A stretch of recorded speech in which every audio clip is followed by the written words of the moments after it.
jumlah itu tidak sampai satu. Tapi faktanya jumlah itu kan pasti satu karena dimulai dari wajibil wujud.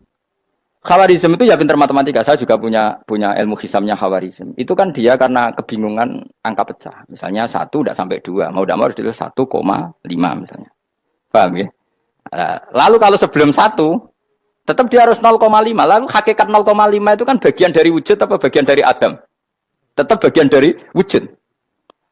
Jadi 0,5 itu kan khayal kuliah. Tak warai ya. Mungkin saya ada ahli matematika ala wong kampus, tapi saya tahu Kang, ala Islam itu lebih gampang. Misalnya gini. Sesuatu itu kadang kamu putuskan itu satuannya 1. Tentu ketika separuh kamu katakan baru separuh. Tapi sebetulnya ketika satuan itu kamu katakan 10, yang separuh itu sudah 5. Itu kan terserah sing bagi, napa? Terserah sing bagi. Ya iya dong, misalnya 1 juta,5, 5-nya artinya apa coba? 500.000 kan.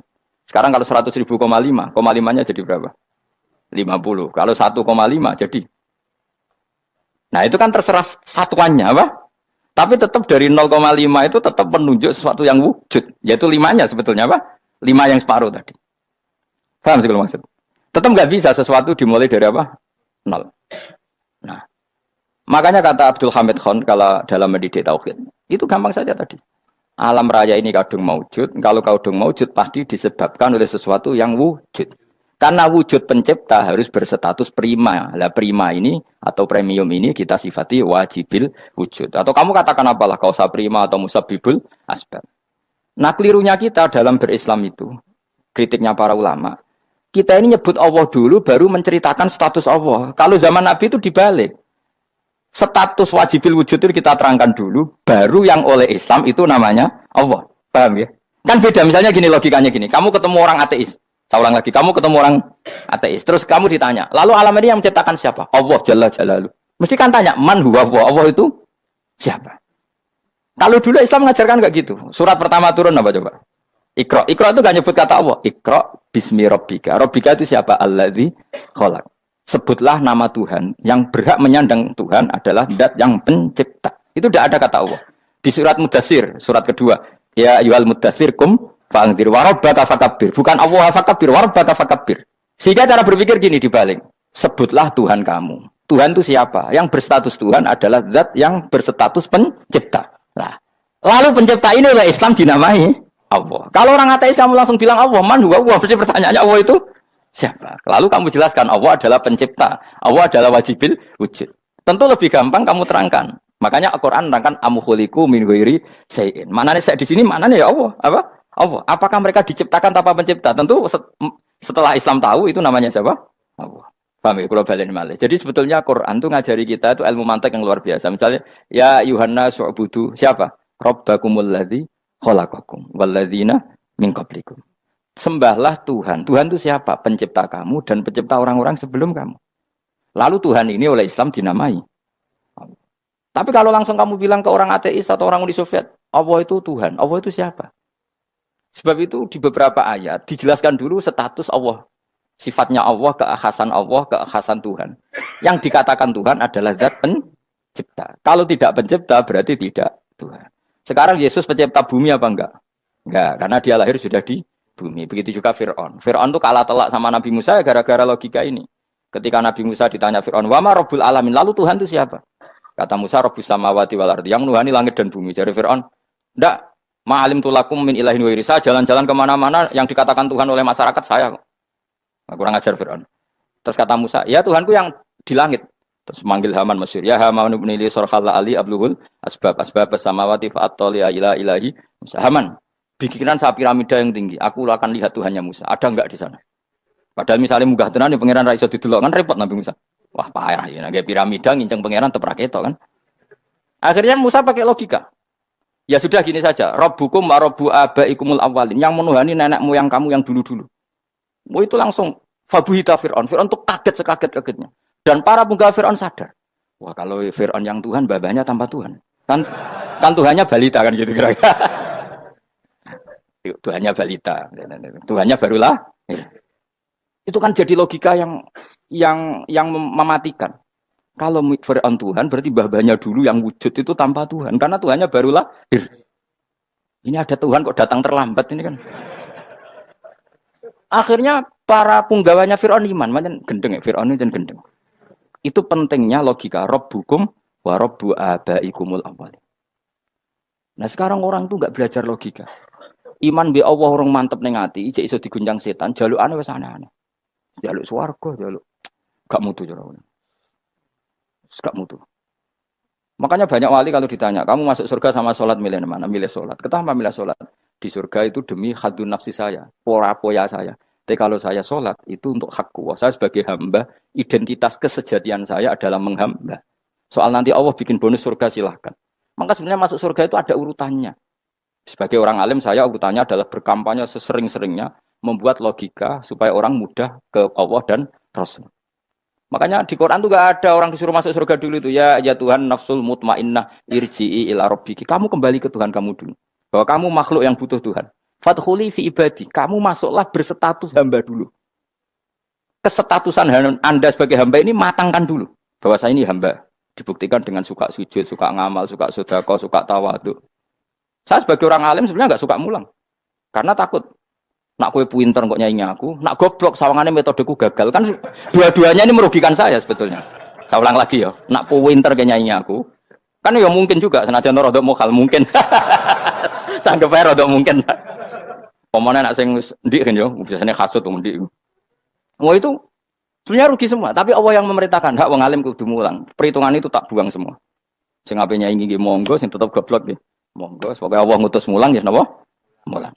Meskipun tadi potensinya itu dua-duanya buruk, sing alimnya ini. Kemudian nak mubalek terus didol ilmu kurang atau royalti tambah parah lagi. Nah aku nggak pakai logika kelas, pakai logika selesai semua. Disuruh Allah ya sudah. Saya ulang lagi ya, makanya saya minta ya, surat Tur itu dibaca. Makanya baca Quran itu jangan terlalu egois, jaluk swarga. Statusnya dulu itu fadkhuli fi ibadi, kehambaan Anda posisikan yang mantap. Lagi wadkhuli jannati. Sekarang enggak dibalik orang ini masuk surga dulu. Kayak surga di kapling. Terawih arang-arang we jaluk Lailatul Qadar. Lailatul Qadar wis kliwat. Wingi wis Dzulhijjah wingi kan Pak. Sebagian ulama berpendapat Lailatul Qadar itu fi kulli sanatin. Apa fi kulli? Karena Lailatul Qadar berdasar nuzul Quran dan nuzul Quran itu bisa saja hari Arafah, bisa hari apa. Ada ulama mengatakan Ramadan, tapi bisa tanggal 1. Nah, kamu kan pemalas, ikut yang partai 21, 23. Karena kan wis akhir-akhir kan wis enteng. Sebenarnya Anda milih 21 berdasar ilmu apa berdasar enak lah, terbatas waktunya kan. Kan lebih sempit apa? Lebih apa? Sempit. Ya saya ulang lagi ya. Jadi Allah kalau ngajarkan hujah itu gampang sekali ya. Tadi amkhuliku min ghairi syai'in. Enggak apa-apa saya ada Tuhan kata Allah, tapi kamu harus punya logika. Alam raya ini diciptakan tanpa pencipta. Mau enggak kamu punya logika seperti itu? Bahwa alam ini yang wujud diciptakan oleh sesuatu yang tidak wujud. Mau enggak kamu punya logika itu? Enggak mau kan? Namanya wujud tentu diciptakan super wujud. Dan super wujud itu wajibil wujud. Dan itu Tuhan kita yang oleh Islam dinamai Allah. Bang, makanya nyebut Allah itu di surat-surat awal Quran enggak ada. Coba. Awal surat Quran itu surat apa coba? Iqra kan? Iqra itu ada enggak kata Allah? Enggak ada. Iqra bismi rabbika. Rabbika itu siapa? Allazi khalaq. Surat Mudatsir sama, ya ayyuhal mudatsir qum fa'anzir wa rabbaka fakabbir. Ya sudah seperti itu. Ya ayyuhan nasu ubudu rabbakum. Rabbakum itu siapa? Allazi khalaqakum. Nah, kita ini keliru metode. Pemene wong tukang wiridan Allah. Tapi ora roh Allah iku sing sapa? Ya dia Allah. Dia nyifati Allah mau sing ngekei swarga, sing ngekei dhuwit, sing ngekei widadari. Jadi Allah disifati sesuai selera yang menguntungkan dia. Bahwa Allah ini yang ngampuni saya, kemudian saya masuk surga, kemudian ngeloni widadari. Makanya kalau dia jadi wali tak demo. Tak laporkan MK. Suluh. Karena ini wali pecundang. Bagaimana mungkin calon wali pikirannya khadun nafsi. Kalau lama gak gitu, mendikan Allah itu zat paling penting di dunia. Maka akan saya maklumatkan di dunia bahwa orang kembali ke Allah. Caranya gimana? Akan saya kenalkan Allah lewat logika. Caranya apa? Kita sifati wajibil wujud. Kita sifati Rabbukum wa Rabbu abaikumul awwalin. Dengan sifat-sifat yang semuanya mengarah ke dikjayaan Allah Subhanahu wa taala. Iku jenenge kowe bener-bener ulama. Iku disebut bal wa ayatum bayyinatun fi suduril ladzina utul ilm. Makanya ulama itu orang yang luar biasa. Sampai disebut innama yakhshawaha min ibadil ulama. Ahli ibadah itu rapati wedi pangeran. Masuk wiridan istighfar nangis rapati wedi pangeran. Gayane tok nangis. Karena sebenarnya dia nangis wedi ra mlebu swarga. Mlebu swarga gak iso ngloni. Bidadari itu aja orientasinya itu. Makanya benar Kanjeng Nabi nak gojlok orang alim satu itu lebih utama dibanding 1000 ahli ibadah. Bahkan Nabi pernah ngendikan sangat ekstrim. Fadlul alim alal abid kafadli ala adnakum kata Nabi. Keutamaan orang alim dibanding ahli ibadah itu sebagaimana kelas saya kata Nabi dibanding kelas terendah kalian. Padahal Nabi dengan Abu Bakar saja jaraknya sangat jauh. Itu kata Nabi fadlul alim alal abid kafadli ala adnakum. Keutamaan orang alim dibanding orang abid sebagaimana keutamaan saya dibanding sahabat paling rendah. Karena tadi abid itu ada opportunisnya. Tapi kamu jangan benci abid loh. Karena kamu ya orang alim, orang abid. Saya saja yang kritik. Saya yang tanggung jawab di depan Allah. Orang abid itu kadang kan wiridan nganti nangis. Pikirannya apa coba? Wis rasakno mungkin apa wiridan pikiran aja. Di sepuro dosane. Terus apa kan? Mlebu swarga. Terus apa kan swarga? Aku takut. Jadi aku takut ayo sing ape mlebu swarga apa kegiatan? Rencana pertama ya, Om. Terus gak usah munafik biasa wae. Mau inna ansa'na apa? Insa ayat kalau udah jujur apa jujur. Bandingan kalau orang alim. Orang alim itu ketika nyebut Allah itu iri ya Allah. Kenapa di dunia ini ada makhluk lain yang menandingi engkau? Saya tidak ridho. Kenapa di dunia ini ada syarik orang yang dimitrakan seperti engkau? Maka orang-orang alim ini ingin memaklumatkan bahwa la syarika lak labbaika wa huma lab baiklah syarika lak innal hamda wa ni'mata laka wal mulka la syarika lak. Sehingga para nabi itu memaklumatkan itu. Engkau saja yang Tuhan ya Allah. Semua nikmat dari engkau, semua kepemilikan ini milik engkau. La syarika lak labbaik. Dimaklumatkan ke dunia. Innal hamda wa ni'mat itu dimaklumatkan. Enggak ada kepikiran mereka masuk surga. Karena mereka ingin memaklumatkan bahwa Allah ini yang Tuhan. Sama tak ceritani Nabi Ibrahim dari Khalilur Rahman rumang samu kakan wiridan kaya kowe ndak. Wiridannya Nabi Ibrahim sama sampean mungkin banyak sampean. Karena sampean banyak kepentingan tadi. Wali-wali dulu kalau wiridan itu tidak sebanyak sampean ndak, tak jamin ndak. Pemene maca lelo yang 10.000 ndak biasa wiridannya. Tapi khosyahnya sama Allah luar biasa. Pertama Nabi Ibrahim diangkat jadi khullah. Khullah itu ya Khalilur Rahman itu. Itu dia wiridannya gini. Ya Allah, innahu la yahzununi alla ara ahadan fil ghairi ya'buduka. Alla ara ahadan fil ardi ya'buduka ghairi. Sama saya hafal tadi. Memang saya hafalkan. Ya Allah, saya ini susah sekali. Kenapa zat sepenting engkau? Kemudian yang menyembah engkau hanya saya. Ini tidak fair. Makhluk yang enggak penting saja punya umat. Makhluk-makhluk yang enggak penting aja jadi pusat perhatian. Misalnya artis atau presiden atau gubernur atau tokoh top. Semuanya jadi presiden. Padahal semuanya itu makhluk yang enggak sepenting engkau. Ini zat yang sepenting engkau, kemudian yang tahu kalau engkau penting hanya saya, ini tidak fair. Nangis dan nangis. Ini tidak fair. Innahu la yahzununi alla ara ahadan fil ardi ya'buduka ghairi. Saya ini susah Gusti, susah-susahnya. Zat sepenting engkau, kemudian yang tahu kalau engkau penting itu hanya saya. Wah ini tidak fair. Loh, coba kalau orang mencintai sesuatu kan gitu. Misalnya kita bojo ayu, kemudian wong liya kabeh darane elek, mangkel ora? Mangkel enggak? Kamu beli Alphard. Kamu kira itu mobil mewah. Kemudian orang nyejajarkan podo mek keri, mangkel enggak? Semua kenikmatan tuh kita nikmat karena itu diakui ya enggak? Wes gunanya apa kayak di Alphard gawe ning Gunung Kidul. Terus wong darani ngono iku padha mek keri ambek kejangke mangkel ora kira-kira. Enggak penting mewahnya ini tetap butuhnya pengakuan. Coba misalnya kamu jadi presiden hidup di dunia orang sufi. Sing darane wong penting wong saleh ahli sujud ora kakuat iki. Keteko di Barnos. Karena itu hormati situ hanya orang apa soleh. Kakuat gak? Mau kakuat gak? Atau kowe dadi artis top, teko ning daerah Gunung Kidul wong desa-desa, terus diundang lek. Oh, mangkel kae. Le bayangno.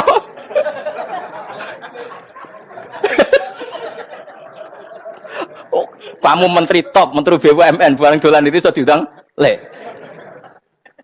Mados walang lek ngono. Oh, mangkel. Karena orang keren itu butuh pengakuan apa? Wes misalnya di bojo ayu terus wong liya kabeh darane eleke mangkel gak? Sebetulnya orang merasa nikmat itu karena pengakuan. Bayangkan andekan orang itu melihat Alphard itu tidak wow. Orang punya Alphard gagah enggak? Oh, enggak gagah kalau orang lain enggak bilang apa? Oh. Mau misalnya digoning desa terus ana wong desa nganggep kok model tepak terus saya mau badhe numpang wedhus kula angsal, Pak. Kagak itu. Habis kan. Makanya branded itu harus dimaklumatkan. Nah, itu bayangkan Nabi Ibrahim. Zaman itu ada Raja Namrud yang dipuja-puja, ada orang kaya dipuja-puja. Kemudian engkau yang Tuhan, pemilik langit bumi, enggak ada muja-muja engkau. Ini enggak fair ya Allah. Nangis. Ora kok kowe eling pangeran sak jam swarga Gusti. Dasar gak bakat wali. Terus saya itu pernah kangen Nabi Ibrahim itu sampai nangis dan itu saya tidak berdoa. Semua yang terkait Nabi Ibrahim itu saya baca, mulai surat Quran, tafsir tentang Ibrahim. Dan sampai saya di Kudiro di Tadirawa pernah ziarah ke makamnya Nabi Ibrahim. Itu saya hampir nggak pernah doa. Saya isek. Ya karena tadi, ketika Nabi Ibrahim nangis-nangis gitu, ya Allah ini tidak fair. Engkau zat terpenting di alam raya ini, kemudian nggak ada yang menuhankan engkau, nggak ada yang merhatikan sama ini tidak fair. Susah sekali karena yang tahu engkau Tuhan itu saya tok. Masyhur itu sama Allah. Karena Ibrahim nangis-nangis itu terus sama Allah diterbangkan ke langit. Itu disebut wakadzalika nuri Ibrahim malakutas sama. Di langit ada jutaan malaikat sujud, jutaan malaikat rukuk, jutaan malaikat baca tasbih. Nabi Ibrahim oke Gusti kalau gini ya benar, ini baru benar kata-kata.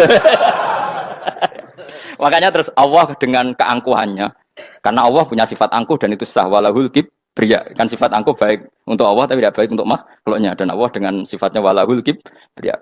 Kata Allah, kalau nasihati para nabinya, kamu tidak usah susah. Jika di bumi jarang orang nyembah saya.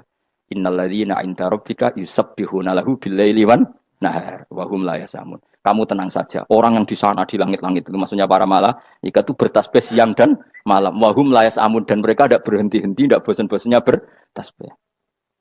Jadi nabi itu baru terhibur kalau yang diidolakan itu keren. Itu nabi, itu wali kutub, itu wali. Kamu enggak. Nyebut Allah itu sebenarnya kamu kan nggak ingin kan bangun malam ingat Allah berhubung utamu akeh terus Allah mbok libatno mbok nyaur kan sebenarnya itu kamu ingin jadi bupati sebenarnya kamu nggak kangen Allah kamu ingin jadi bupati terus Allah mbok jak koalisi kan gitu terus malam-malam Allah ya Allah ini hambamu ya Allah minta ini sebenarnya kamu kangen Allah apa kangen keinginan kamu terlalu menyindir banyak orang ya maksudnya ini cerita saja. Ya sudah ini kayaknya kok banyak yang tersindir tapi ini kan ngaji, yang ngaji itu harus naik kelas. Ya sudah tidak usah diteruskin kok banyak yang tersinggung itu. Ya sudah tidak usah diterusin. Walau ya akhidu mau mengalap sapa Allah anas saya manusa bima kan perkara kasab bukan nglakoni sapa anas. Minal maasi sing pira-pira maksiat. Mataroka. Mongko ora ninggal sapa wa taala dzuriya ing atase ndhuwure artayil ardi minda batin saking kewan apa wae. Nasama tegese kewan tadubu kang melata pun nasama alih ing atase arat. Kalau saja Allah ingin merusak manusia karena dosa-dosanya, pasti tidak disisakan beberapa sesuatu yang jadi kebutuhan manusia, termasuk dabam, misalnya nggak ada hewan, nggak ada tanaman, nggak ada apa saja di bumi, karena Allah ingin mengadab manusia. Tapi nyatanya di balik mereka maksiat, tetap fasilitas kepentingan manusia ada, karena sifat ghafurnya Allah, sifat rahmannya Allah. Walakin akhiru tetapi ini ngakhirna sapa wa hum wong akeh ila ajalin temu kamaring batas musamman kang wis ditentono. Yaumil kiamat tegese dina kiamat. Fa idza jaa mongko nalikane teka apa ajaluhum ajale wong akeh fa inna wa mongko satuna wa taala iku kana ana sapa wa bi ibadihi kan kawulan wa basiran dat sing mirsani. Fa ijazi mongko males sapa wa ing wong akeh ala amali ing atase ngamale wong akeh. Carane ngemales Allah tentu profesional atau prosedural bi isabatil mukminin kelawan ganjar wong mukmin wa iqabil kafirin lan nyiksa wong kafir. Ya jadi Quran itu gunanya ya membuat logika yang benar supaya orang itu menghindari kesalahan. Jadi menakut-nakuti itu kalau nggak harus tentang neraka, takut dari kesalahan, takut dari kebodohan. Kan kita juga takut kan punya pemimpin yang salah, takut punya kasus, takut kepleset. Ketakutan tidak harus dari neraka. Makanya saya berkali-kali bilang, saya sering dulu dinasihati Mbah Munha, enak ben alim, ojo sering maca tafsir, mari go